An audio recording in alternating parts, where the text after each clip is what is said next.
On va commencer justement avec cette information du jour. Le numéro 1 du Hamas, Ismaël Haniyeh, a été tué dans une frappe ce mercredi à Téhéran, en Iran. Il avait participé à la cérémonie d'investiture du président iranien. On voit tout cela. On écoute le reportage de Maxime Leguet. C'est une nouvelle qui résonne comme une déflagration.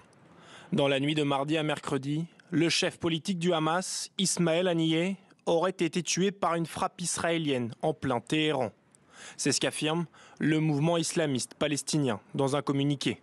Notre frère, le dirigeant, le Moudjahid Ismaël Haniyeh, est mort dans un raid sioniste contre sa résidence à Téhéran après sa participation à l'investiture du nouveau président iranien. L'assassinat du chef Ismaël Haniyeh est un acte lâche qui ne restera pas sans réponse. Une information confirmée par les gardiens de la révolution iranienne, Ismaël Haniyeh avait rencontré le guide suprême iranien, Ali Khamenei, quelques heures seulement auparavant. Le président de l'autorité palestinienne a également condamné cette attaque. Mahmoud Abbas a fermement condamné l'assassinat du chef du Hamas, Ismaël Haniyeh, qu'il considère comme un acte lâche et une grave escalade. Une nouvelle qui intervient dans un contexte brûlant et qui fait craindre un embrasement régional. Hier, l'armée israélienne avait également affirmé avoir éliminé un haut commandant du Hezbollah lors d'une frappe ciblée dans le sud de la banlieue de Beyrouth. Réaction, Noémie Alioua, c'est la raison pour laquelle je souhaitais que vous soyez avec nous dans Punchline été sur ce qui s'est passé et sur cette attaque. Écoutez, il n'y a pas de surprise là-dedans. C'est vraiment l'aboutissement d'une promesse qu'a fait le Premier ministre israélien Benyamin Netanyahou à son peuple au lendemain du 7 octobre. Il avait dit mot pour mot au cours d'un discours « Tout homme du Hamas est un homme mort ». Il avait promis à son peuple qu'il y aurait tous les commanditaires de ce pogrom, du plus grand pogrom de juifs depuis la Shoah, selon les mots du président de la République, que tous les commanditaires seraient traqués partout dans le monde et qu'ils seraient éliminés. Qu'ils soient au Qatar, qu'ils soient en Turquie, qu'ils soient partout dans le monde, il serait attaqué. C'est exactement ce qui s'était passé, vous savez, après l'assassinat des athlètes israéliens aux Jeux Olympiques de Munich en 1972. À cette époque-là, également, Israël avait traqué, et notamment le Mossad, avait traqué pendant plus de 20 ans les commanditaires du FPLP et de Septembre Noir, ceux qui étaient responsables de l'organisation et de l'assassinat des athlètes israéliens. Aujourd'hui, le Premier ministre israélien ne fait que répondre à une promesse qu'il a faite à son peuple. Et il y a eu également cette attaque où il y a eu 12 jeunes qui ont été tués. Et il l'avait dit, on s'attendait à cette... C'est deux événements relativement différents, mais oui. Tout est corrélé au Moyen-Orient. Il y a d'abord l'élimination ciblée de chefs du bureau politique du Hamas, Ismaël Haniyeh, d'une part, et il y a eu également effectivement l'élimination du numéro 2 du Hezbollah. Et ça répond effectivement à une attaque qui a eu lieu il y a quelques jours. C'était sur le plateau du Golan, dans le nord d'Israël. Il y a eu effectivement 12 enfants et adolescents qui ont été assassinés par une frappe qui provenait du Liban, du sud-Liban. Et donc, Israël a répondu. Mais vous voyez bien qu'Israël cible à chaque fois des responsables politiques et des responsables d'organisations terroristes. Alors que lorsque le Hezbollah frappe, il touche des enfants, il touche des civils. Et notamment, c'est des drules qui sont musulmans. Et ça a bien sûr touché tout Israël parce que ce sont des musulmans israéliens. Arnaud Clasfeld, votre réaction? Ils ont eu raison de le faire. Mais ils l'ont fait en Iran. Enfin, ils ne l'auraient pas fait au Qatar, ils ne l'auraient pas fait en Égypte, ils ne l'auraient pas fait en Turquie. Donc, les considérations politiques rentrent quand même en ligne de compte. C'est une bonne chose. Le Hezbollah et le Hamas représentent un danger pour Israël. Israël doit répliquer en tuant... les responsables et en tuant malheureusement aussi les civils, parce qu'il y a quand même 20 000 civils ou 15 000 civils qui ont été tués. Mais c'est difficile de faire la guerre dans un environnement urbain sans tuer les civils. Et c'est très dommageable pour Israël, ça fait beaucoup de peine. Mais je ne vois pas comment ils peuvent éviter de tuer les civils pour éviter d'avoir des soldats à eux qui sont tués. C'est-à-dire, j'essaye de rentrer pour expliquer aux téléspectateurs, parce que... Et aux auditeurs d'Europe 1 aussi. Aux téléspectateurs, aux auditeurs, parce que les gens se disent, bon, le Hezbollah a tué 15... Et alors les gens se disent aussi quand même, ils ne sont pas tous pour Israël, il y a 15 000 enfants ou 10 000 enfants qui ont été tués. Donc les Israéliens tuent 10 000 enfants. Mais... si Israël rentrait, parce que j'ai été soldat dans une unité combattante, si les soldats rentraient dans Gaza sans les bombardements, et encore ils préviennent, c'est la première fois dans l'histoire où on prévient avant de faire des bombardements et où l'aide humanitaire est apportée. Mais s'ils rentraient sans bombarder avant, il y aurait des milliers de soldats qui seraient tués. Donc ils doivent faire le choix entre ou les civils ou leurs propres soldats. Et il y a quelque temps, un haut dignitaire américain de l'armée était interrogé devant le Sénat américain. Un sénateur républicain lui a demandé « Est-ce que vous regrettez la bombe atomique sur Nagasaki et l'autre sur Hiroshima ?» Il a dit non, parce que ça a sauvé la vie de nos soldats. Un dirigeant doit avoir au cœur la vie de ses propres citoyens et Israël doit se débarrasser de la menace du Hamas au sein de Gaza. Philippe Guibert, est-ce que vous pensez que ça puisse avoir comme conséquence un embrasement la branche armée du Hamas et dans son rôle, évidemment, parle d'assassinat du numéro 1 et dit que effectivement cet assassinat aura d'énormes conséquences? Très difficile de faire des pronostics. Moi, je resterai prudent, même si l'Iran, d'une façon ou d'une autre, qui a été humilié là, de voir une intervention israélienne sur son territoire, réagira d'une façon ou d'une autre, mais peut-être pas dans une surenchère guerrière totale. Non, je comprends très bien ce que dit Noémie sur la promesse faite d'éliminer les chefs du Hamas. Et à titre personnel, je suis moins choqué par des éliminations personnelles que par des interventions terrestres, dont vous avez dit vous-même qu'elles avaient forcément des conséquences sur le plan humanitaire terribles. Néanmoins, je me pose une question, et c'est un peu la question qu'on se pose aujourd'hui. Est-ce que les otages n'ont pas été sacrifiés dans le cadre de cette volonté d'élimination des chefs du Hamas? Parce que je vois mal aujourd'hui comment des négociations peuvent reprendre sur un cessez-le-feu en échange de la libération des otages après cette élimination du chef du Hamas. Je pose la question, je n'ai pas la réponse. Noémie Alluard. Il y a eu un communiqué qui a été publié ce matin du Forum des familles des otages. Vous savez qu'ils se réunissent sur la place qui a été renommée la place des otages à Tel Aviv. Et ils ont salué l'action militaire, même s'ils espèrent que ça n'aura pas d'impact sur la suite des négociations. C'est très difficile de mesurer à quel point les négociations, ça va impacter les négociations. Il y a un sentiment partagé, je suppose, de la population. C'est que Ismail Haniyeh n'était pas vraiment celui qui choisissait les clauses, si vous voulez, du contrat avec Israël. C'est un intermédiaire quand même. C'est un intermédiaire, mais c'est un intermédiaire qui ne prenait pas les vraies décisions. Les vraies décisions, elles sont prises dans les tunnels, à Gaza, par les chefs du Hamas qui sont encore sous terre. Ce sont eux qui prenaient les décisions finales. Si vous voulez, c'est Yahya Sinwar aujourd'hui qui décide vraiment des conditions de ces accords avec Israël. Lui n'était qu'un paravent. Alors, il servait d'intermédiaire parce que justement, il servait d'intermédiaire avec tous les médiateurs, avec l'Égypte, avec le Qatar, etc. Mais ce n'était pas l'acteur central des négociations. Yahya Sinwar, aujourd'hui, est plus seul que jamais. Peut-être que ça va l'obliger aussi. C'est aussi une façon de voir les choses. Peut-être que ça va l'obliger si vous voulez, à être... Et pour rebondir sur ce que vous venez de dire... Vision peut-être optimiste. Et pour rebondir sur ce que vous venez de dire, justement, il n'était pas effectivement dans les tunnels, mais le chef du Hamas donc, sera enterré vendredi à Doha, et après des funérailles à Téhéran. Oui, voilà. Et si répercussion il y a, si riposte il y a, à mon avis, ce sera après vendredi. Ce sera après les funérailles de Ismail Haniyeh. Georges Fenech, juste avant qu'on parte en publicité. Cette élimination par Israël fait partie de sa doctrine. Elle est toujours appliquée, la doctrine. On va chercher ceux qui sont responsables d'actes de terrorisme. Mais il n'y a pas qu'Israël.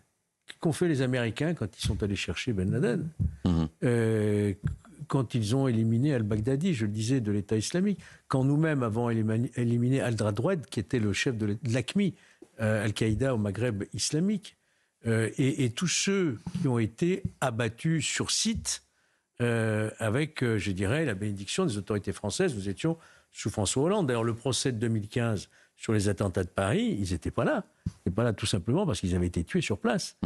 Les commanditaires. On a eu, évidemment, à juger... je dirais les exécutants, mais les commanditaires dont on connaissait les noms, tout ce qui, vraiment, on avait tout démantelé, eh bien, ils ont été éliminés sur place. Donc, ça n'est pas, je dirais, l'apanage uniquement d'Israël d'aller éliminer ceux qu'on considère comme étant à l'origine d'actes de terrorisme. Allez, on marque une pause, vous êtes bien sur Europe 1 et sur CNews, c'est Punchline été jusqu'à 19h, on marque une pause et on se retrouve dans quelques instants. On évoquera les réactions internationales suite à cette attaque évidemment, et elles sont nombreuses, vous l'entendrez. Il est 18h15, soyez les bienvenus et sur Europe 1 et sur CNews, c'est Punchline été jusqu'à 19h. Je vous présente mes invités ce soir, Arnaud Klasfeld, avocat, Philippe Guibert, ancien directeur du service d'information du gouvernement, Georges Fenech, ancien magistrat, Noémie Alioua, journaliste. On continue évidemment à évoquer cette attaque contre le numéro 1 du Hamas. Je vous propose de voir et d'écouter les réactions internationales suite à cette attaque, et puis ensuite on écoutera les réactions françaises, il y a un petit peu moins, mais d'abord les réactions internationales. C'est une mort qui provoque des réactions internationales. Un assassinat dénoncé par les alliés du Hamas qui accusent Israël d'en être responsable. Je condamne fermement l'assassinat perfide du président du bureau politique du Hamas. Cependant, la barbarie sioniste ne parviendra pas à atteindre ses objectifs comme elle l'a fait jusqu'à présent. Dans un communiqué, le Hezbollah a affirmé que cet assassinat va renforcer la détermination des résistants à poursuivre le djihad et à affronter ce qu'il qualifie d'ennemis sionistes. D'autres pays dénoncent cet assassinat sans directement accuser le gouvernement de Benjamin Netanyahou. Le Qatar condamne un crime odieux et les États-Unis appellent à plus de démocratie. J'ai dit que je ne pensais pas que la guerre était inévitable, je le maintiens. Je pense qu'il y a toujours de la place et des opportunités pour la diplomatie. Encore une fois, nous ferons tout ce qui est en notre pouvoir pour éviter que les choses ne dégénèrent en un conflit plus large dans la région. La Russie et la Chine mettent en garde contre une escalade dangereuse. Nous sommes très préoccupés par cet incident. Nous nous opposons vigoureusement et condamnons cet assassinat. Nous sommes profondément préoccupés par le fait que cet incident ne conduise à une nouvelle escalade du conflit et de la confrontation. L'Iran a décrété 3 jours de deuil national. Son président a juré de venger cet acte et son guide suprême d'infliger un châtiment sévère à Israël. Alors on a entendu Noémie Alioua, le secrétaire d'État à la Défense américain, dit il y a encore de la place pour la diplomatie. Oui, même s'ils ont affirmé, vous avez vu qu'ils n'étaient pas au courant de cette attaque qu'elle aurait lieu. Ce qui est intéressant quand on voit les réactions internationales, c'est ce que ça dit de la construction des blocs et des alliances en place. Regardez qui aujourd'hui soutient le Hamas, qui pleure la mort d'Ismail Haniyeh, le chef du bureau politique. Vous avez la Turquie, la Chine, l'Iran, la Russie. C'est qui ces pays-là? Ce sont les ennemis de l'Occident.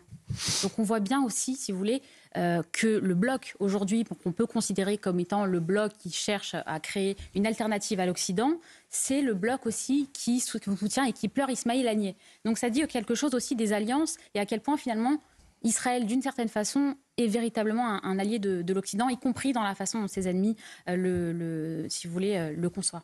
Philippe, vous faites la même analyse que Noémie Alioua ou vous faites un petit pas de côté? Je fais un petit pas de côté. J'en étais sûr. C'est évident que Israël est l'allié de l'Occident, enfin que l'Occident est l'allié d'Israël.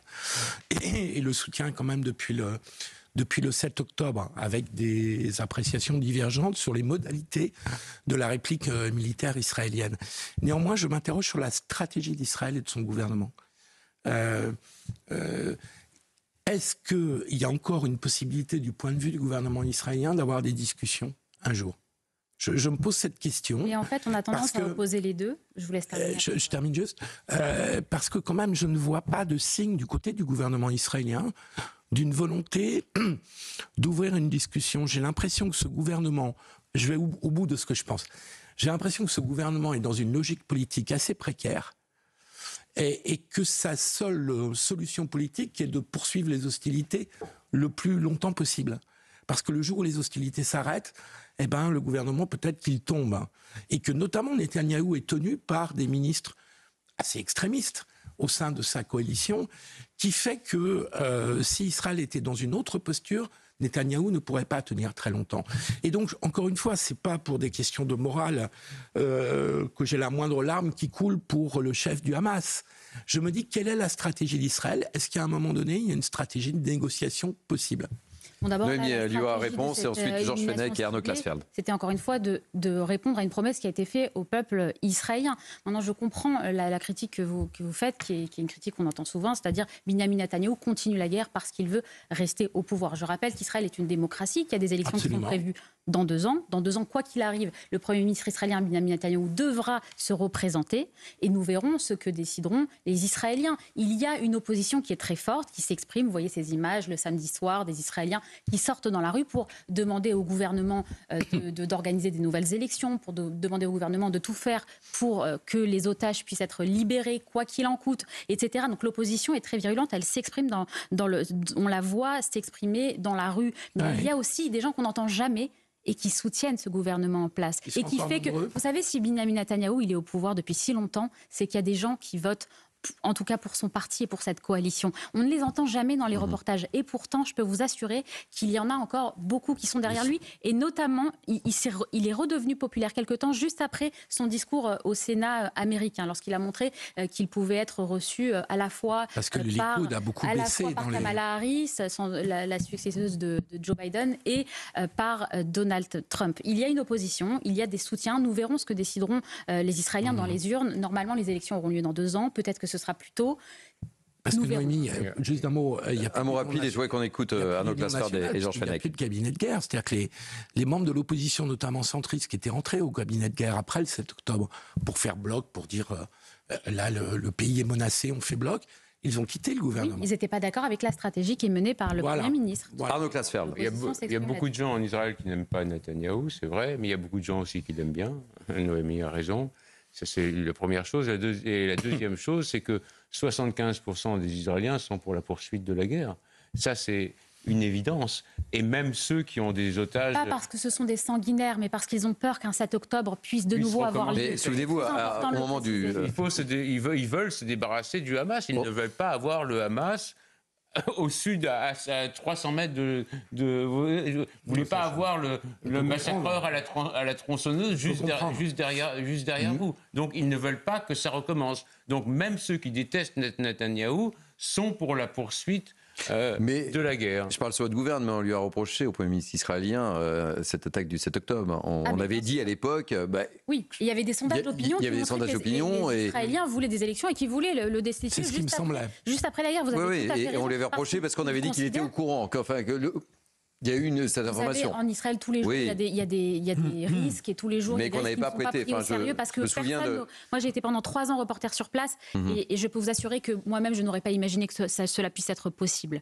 Personne n'imaginait que cela puisse être possible. Je pense qu'il y a eu de la part d'Israël un petit peu de prétention dans l'idée que le Hamas n'était pas capable d'avoir ce mais il y a eu le gouvernement, mais à l'époque, on disait que potentiellement Israël avait été alerté d'une possible attaque. Le général responsable du front sud a démissionné, c'est normal. Le chef du service de renseignement aussi militaire aussi a démissionné. C'est vrai que le temps passe vite, on n'oublie pas évidemment, mais c'est bien de replacer dans le contexte. Et ça explique quand même pas mal de choses. Mais quoi qu'il arrive, il a une responsabilité, Benjamin Netanyahou, parce qu'il était au pouvoir et parce qu'il n'a rien vu venir.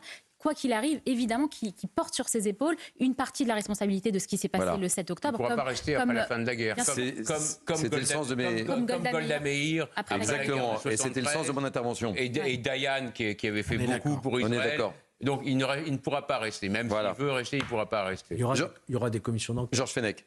Il y aura des commissions d'enquête plus tard. Non, vous avez rappelé à juste titre l'axe un peu des pays qui condamnent explicitement Israël, ses actions, mais d'un autre côté, force est malheureusement de constater qu'Israël est très isolé, parce que parallèlement, il n'y a pas de soutien. On sait que les États-Unis soutiennent évidemment Israël, mais qu'est-ce qu'on entend ? On entend uniquement il faut une solution à 2 États. Moi, je crois que ce qui vient de se passer, depuis le 7 octobre, a repoussé, mais à une échéance très lointaine, si tant est qu'un jour ça puisse se produire, cette solution à 2 États, car tant que vous aurez effectivement le terroriste à la porte de chez vous, il ne pourra pas y avoir de solution à 2 États. Ça veut donc dire qu'il va falloir espérer qu'un jour, la solution, elle peut venir que des Palestiniens eux-mêmes. C'est-à-dire les Palestiniens qui décident effectivement de faire en sorte qu'ils aient un État démocratique, des institutions, de véritables élections, qu'ils mettent un terme à leur charte de la destruction d'Israël. Donc la solution, elle peut venir que de là, mais on ne la voit pas venir pour l'instant. Et quand, ça, personne ne peut le dire. Allez, on a évoqué les réactions internationales, on va évoquer les réactions sur notre sol. Force est de constater qu'elles ne sont pas nombreuses. Non. Ou alors, ça m'a échappé. Mais on va voir tout ça avec Maxime Lavandier. On va écouter. Des réactions clairsemées. L'annonce de la mort d'Ismaël Haniyeh n'a pas perturbé la sphère politique française, tournée vers les Jeux Olympiques. Mais si elles sont moindres, elles ne sont pas pour autant unanimes. Il y a ceux qui s'en réjouissent, comme l'exprime Julien Oudoul à travers ce tweet. Bienvenue en enfer. Un avis également partagé par l'ancien député Meyer Habib. La tête du serpent éliminée. Le chef du Hamas liquidé ce matin à Téhéran. Il avait les mains pleines de sang, était directement responsable du massacre du 7 octobre. Du côté des écologistes, la mort du chef du Hamas pourrait entraîner un embrasement dans la région. C'est jamais une bonne nouvelle, la mort d'un être humain. Moi, ma crainte, c'est qu'il y ait une escalade du conflit au Proche-Orient et le chemin vers un cessez-le-feu, vers la libération des otages aussi, qui en dépend, se trouve de plus en plus tortueux. Netanyahou a choisi, dans la logique de la politique qu'il mène, la solution la plus violente, qui met en danger le plus toute la région. La branche armée du mouvement islamiste promet que cet assassinat aura de lourdes conséquences. Le président iranien jure de son côté qu'il fera regretter cet acte à Israël, qu'il qualifie de lâche. Noémie Alluha, c'est vrai que les réactions sur notre sol ne sont pas nombreuses. Celle d'Amina Niakaté, la perte d'un être humain, c'est toujours difficile. D'une naïveté confondante, excusez-moi. Je vous soumets. Si on devait régler les conflits au Moyen-Orient avec des solutions de oui-oui, je pense qu'on en aurait encore pour des milliers d'années. Ces réactions ne sont pas du tout à la hauteur de ce qui se passe, mais ce qui explique aussi, si vous voulez, le fait qu'on a assez peu connaissance de la complexité du Moyen-Orient. Est-ce que je peux comprendre on a tendance à calquer des logiques qu'on a, nous, les Occidentaux, sur un territoire sur lequel ça ne fonctionne pas. Ce sont d'autres logiques. Et puis on a tendance aussi en Europe à voir le conflit israélo-palestinien comme un conflit de territoire. On ne voit pas le fondement religieux de tout cela. Je vous invite à relire la charte du Hamas qui explique bien que l'élimination des Juifs, c'est un droit et c'est un devoir islamique. Je suis désolée de le rappeler, mais il faut aller aux fondamentaux pour essayer de comprendre les choses, pour essayer de comprendre ce contre quoi Israël doit se battre. Et peut-être déjà on aura un début d'analyse qui sera un petit peu plus juste que ceux qu'on vient d'entendre et ceux qu'on entend régulièrement de la part de l'extrême gauche. Arnaud Klasfern, votre réaction sur cette timidité de réaction de nos hommes politiques? Il faut affaiblir le Hamas, parce que de toute manière, il faudra bien que quelqu'un s'occupe de Gaza après que le Hamas ne soit plus en place. Absolument. Donc, en affaiblissant le Hamas, bon, on sort un peu la tête de l'eau du Fatah. Sinon, c'est le Hamas qui prendra le pouvoir en Cisjordanie. Donc, il faut que le Fatah reste en place pour ensuite peut-être prendre la direction de Gaza. Donc, elle a tort, la députée écologiste qui parlait tout à l'heure. La perte d'un être humain. Hein? La perte d'un être humain. C'est toujours difficile, dit-elle. Oh, alors, pour sa femme, c'est vrai que c'est la perte d'un être humain, c'est un monde qui s'éteint. Ceux qui l'aiment, bon, c'est une évidence. Mais pour la paix, c'est peut-être une bonne chose que le chef du Hamas ait été tué. Philippe Guibert. Non, en vous écoutant, moi je comprends et je partage complètement le fait que le Hamas ne peut plus être l'administrateur de Gaza. Ça, c'est évident. Je pense que là-dessus, on pourra tous être d'accord. Le problème, c'est qu'il faudra effectivement trouver quelqu'un ou une organisation pour gérer Gaza. Et je me souviens que dans son dernier livre, qui est très intéressant, Gilles Kepel dit la solution pourrait venir de l'Arabie Saoudite. C'est-à-dire que dans la reprise des accords d'Abraham, l'Arabie Saoudite avait bloqué sur le fait justement que la question palestinienne n'était pas prise en compte. Et il disait la seule puissance régionale qui peut reconstruire Gaza, parce que je rappelle que les infrastructures du Gaza sont détruites, que 50% des habitations sont détruites et qu'il y a 2,3 millions d'habitants à Gaza. La seule puissance qui peut faire ça, c'est l'Arabie Saoudite. Et qui pourrait s'opposer au Hamas. C'est peut-être un mince espoir. Je pense que Gilles Kepel est un des meilleurs spécialistes de la question, mais il faudra bien trouver une solution qui, en effet, ne peut absolument pas passer par le Hamas. Ça, on est tout à fait d'accord. Mais il faudra bien trouver une solution et en trouver une aussi pour la Cisjordanie. Georges Fenech, je ne vous ai pas écouté sur cette timidité de nos hommes politiques. Moi, je suis assez choqué, je dois le dire. Parce que c'est notre affaire à nous, aussi, occidentaux, européens, ce qui se passe là-bas. Et là, c'est un silence assourdissant de la France, de l'Union européenne, qu'on n'entend pas. Mais moi, je suis persuadé que les Israéliens rêveraient d'avoir à côté d'eux un État palestinien prospère, démocratique. Mais oui, sauf que malheureusement... Mais si, ce serait la solution. Si, sauf les très religieux qui croient que la terre qui veulent que la terre ait été promise, que Hébron soit 100% évidemment juive. Mais sinon, la plupart d'Israël rêveraient de cette situation. Moi, je me souviens de conversations qu'on avait eues. Je faisais partie de groupes, je voyage avec Shimon Peres, des personnalités comme ça, qui étaient, évidemment. Mais le problème, c'est que ça ne peut venir que des Palestiniens eux-mêmes, cette solution-là. Noémie Aluya, est-ce que vous pouvez rester un petit peu avec nous? On va jouer les prolongations, parce qu'on va parler du Hezbollah. Ah, si vous parlez du Hezbollah, bien sûr. Vous restez? Oui. Vous êtes bien sur Europe 1, vous êtes bien sur CNews. C'est l'heure de faire un tour de l'information à l'excellent Simon Guillain. Une reprise du trafic laborieuse sur la ligne à grande vitesse sud-est de la SNCF, la circulation qui a été totalement interrompue aujourd'hui à cause des orages qui touchent une bonne partie du territoire. Près de 80 000 voyageurs ont été impactés par cet incident. Cette annonce du Premier ministre Gabriel Attal, 68 cyberattaques ont été détectées et déjouées depuis le début des Jeux Olympiques. Les 2 sites ciblés étaient ceux de Bercy et de la Villette le 25 juillet, a précisé donc aujourd'hui Gabriel Attal. Et puis les règles actuelles d'indemnisation de l'assurance chômage prolongées jusqu'au 31 octobre prochain. L'objectif est de pouvoir poursuivre le versement de ces allocations, et ce en dépit de l'incertitude autour de la réforme portée par le gouvernement démissionnaire. Thierry. Merci beaucoup Simon Guillain. Toujours sur Europe 1, toujours sur CNews, c'est la dernière ligne droite pour Punchline été, toujours avec moi Arnaud Clasfern, Philippe Guibert, Georges Fenech et Noémie Aluya.